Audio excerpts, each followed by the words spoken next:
Service's total net losses in the past 5 years. Not good. And that's not all. Last September, the post office also hit its $15 billion borrowing limit. Considering it only earns its revenue from selling stamps and shipping services, you'd think the agency would look for ways to save money and keep up with the times, right? Well, according to our next guest, the idea was shot down by the USPS. Yes, here with their story, and it's going to get you angry, Evan Baer and Will Davis, the co-founders of Outbox. First off, guys, congratulations. Outbox is up and running and was doing great. Describe what your service does. Well, it was a fabulous service that we created that enabled our users to check their postal mail from anywhere. So you didn't have to go to your mailbox ever again, and you could check it from your iPad, your iPhone. And we were trying to bring the postal service into the 21st century, and we had a fabulous following in both San Francisco and Austin, Texas. So, Will, you were running, it was going good, and then what happened? Well, look, we started to have a little bit of success, and we got a call from the Postmaster General. And Will and I used to work in Washington, D.C., so we put on our suits, we go to Washington, met with the Postmaster and his senior team in L'Enfant Plaza. Well, we go into this intimidating room, and we gave them the pitch, and we said, hey, look, we're just a few guys trying to help build a great technology product that our customers love. We'd love to find a way to work together. Well, a few great lines ensued. First, the Chief Digital Innovation Officer for the Postal Service looked at us, and he said, well, the problem is no one is going to want it because digital is a fad.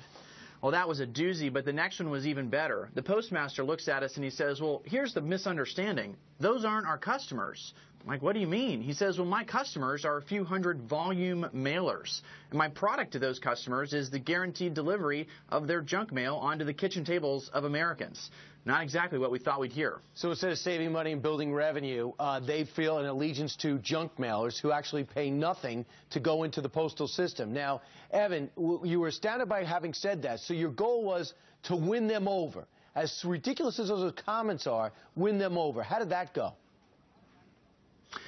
Well, hey, we like to think of ourselves as, somewhat charming, occasionally persuasive people. But when you encounter the forces of government and bureaucracy, we don't actually think that the leadership of the Postal Service is foolish or silly. The reality is that they have tons of incumbent interests, like the unions and Congress, that make it really hard for them to make good decisions about their business. So we tried everything we could. We had lobbyists and attorneys and a public interest campaign. It just seemed to be walls too tall to surmount. And I'll just add that the government has two things that startups don't have, which is time and money. So we operate on a fleeting time frame with very little money. And the Postal Service, even if we could take 5 years to convince them, a startup could never operate during that time frame to create a successful company that consumers love.